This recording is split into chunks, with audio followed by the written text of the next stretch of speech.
നിലമ്പൂരിൽ നിന്നും ഇപ്പോൾ വി.എസ്. അനന്തു ചേരുന്നു. അനന്തു, പ്രചാരണത്തിന് ഇനി 2 ദിവസം മാത്രമാണ് ബാക്കി.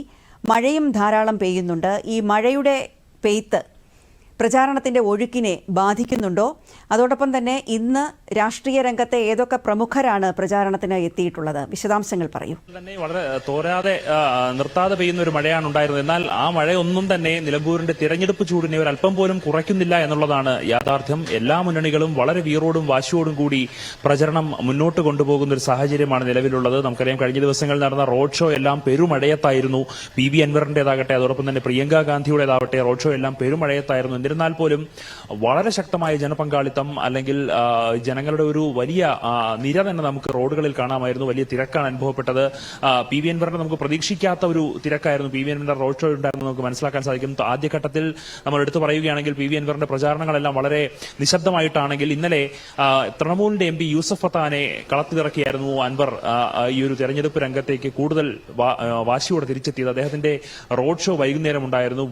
വളരെ വലിയൊരു ജനപങ്കാളിത്തമായിരുന്നു അതിൽ ഉണ്ടായിരുന്നത്. തൃണമൂൽ കോൺഗ്രസിന്റെ പതാകകളും ഏന്തി തന്നെയായിരുന്നു പ്രവർത്തകർ അതിൽ പങ്കെടുത്തത്.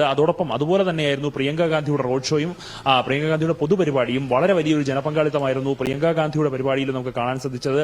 മഴയെ അവഗണിച്ചു പോലും വളരെയധികം പാർട്ടി പ്രവർത്തകർ പ്രിയങ്കയെ കാണാനായി ആരാടൻ ഷൌക്കത്തിന് വേണ്ടി രംഗത്തിറങ്ങിയിരുന്നു. ഇന്നും വിവിധ പരിപാടികളാണ് സംഘടിപ്പിച്ചിട്ടുള്ളത്. പ്രധാനമായും ബാക്കിയുള്ള ഈ ഓരോ പഞ്ചായത്തുകളിലേക്കും എത്തിച്ചേരുക എന്നുള്ള ദുഷ്കരമായ ദൌത്യം സ്ഥാനാർത്ഥികൾക്ക് മുന്നിലുണ്ട്. വെറും പരസ്യപ്രചാരണം അവസാനിക്കാൻ മണിക്കൂറുകൾ മാത്രമാണ് ബാക്കിയുള്ളത്. നാളെ വൈകുന്നേരം 5 മണിക്ക് കൊട്ടിക്കലാശമാണ്. അതോടുകൂടി പരസ്യപ്രചാരണം അവസാനിക്കും. അതിനു മുൻപ് തന്നെ നാടിളക്കിയുള്ള ഒരു പ്രചാരണത്തിലാണ് മുന്നണികൾ എല്ലാവരും നടക്കുന്നത്. എം സ്വരാജ് ഇന്ന് ഈ മഹാകുടുംബ യോഗങ്ങൾ സൂചിപ്പിച്ചതുപോലെ തന്നെ മഹാകുടുംബ യോഗങ്ങളിലാണ് ഇടതുമുന്നണി ഇന്ന് ശ്രദ്ധ കേന്ദ്രീകരിക്കുന്നത്. പ്രധാനപ്പെട്ട നേതാക്കൾ ഈ കുടുംബയോഗങ്ങളിൽ പങ്കെടുക്കുന്നു. എം സ്വരാജിന് വേണ്ടി വോട്ട് അഭ്യർത്ഥിക്കുന്ന ഒരു സാഹചര്യമാണ് ഇന്ന് നിലവിലുള്ളത്. UDF-ന്റേതാകട്ടെ ഇന്ന് വാഹന പര്യടനമാണ് ആരംഭിച്ചിട്ടുള്ളത്. ആരാടൻ ഷൌക്കത്ത് വാഹന പര്യടനം നടത്തുകയാണ്.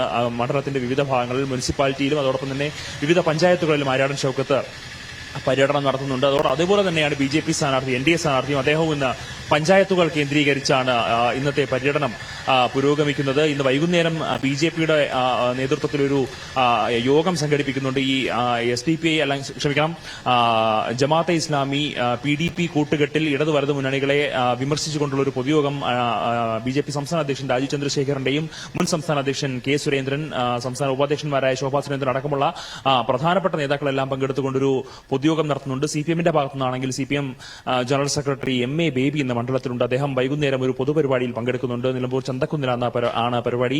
UDF-ന്റെയും പ്രധാനപ്പെട്ട നേതാക്കളെല്ലാം തന്നെ മണ്ഡലത്തിലുണ്ട്. അങ്ങനെ വളരെ വീറോടും വാശിയോടും കൂടി മുന്നണികൾ മുന്നോട്ട് കൊണ്ടുപോകുന്നു. ഇടത് വലത് മുന്നണികളുടെ അഭിമാന പ്രശ്നമാണ് നിലമ്പൂരിൽ ജയിക്കുക എന്നുള്ളത്. അടുത്ത നിയമസഭാ തെരഞ്ഞെടുപ്പിന്റെ ഒരു ട്രയൽ റണ്ണായിട്ട് അല്ലെങ്കിൽ സെമി ഫൈനലായിട്ട് അവരിതിനെ കാണുന്നുണ്ട്. അതുകൊണ്ട് തന്നെ രണ്ട് മുന്നണികൾക്കും ജയം അനിവാര്യമാണ്. അതോടൊപ്പം NDA-യും കരുത്തുകാട്ടാൻ ഇറങ്ങുമ്പോൾ, PV അൻവറും ഇറങ്ങുമ്പോൾ മണ്ഡലത്തിൽ മഴയെപ്പോലും തോൽപ്പിക്കുന്ന തരത്തിൽ തിരഞ്ഞെടുപ്പ് ചൂട് വർദ്ധിക്കുകയാണ്. സജിദേവി. ശരി അനന്തു, നിലമ്പൂരിൽ കനത്ത മഴയെ അവഗണിച്ചും സ്ഥാനാർത്ഥികളും പ്രവർത്തകരും പ്രചാരണം നടത്തുകയാണ്. വീറോടും വാശിയോടും കൂടി പ്രചാരണം നടത്തുകയാണ്. നിലമ്പൂരിൽ നിന്നും ഏറ്റവും പുതിയ വിവരങ്ങൾ നൽകിയത് വി.എസ്. അനന്തു.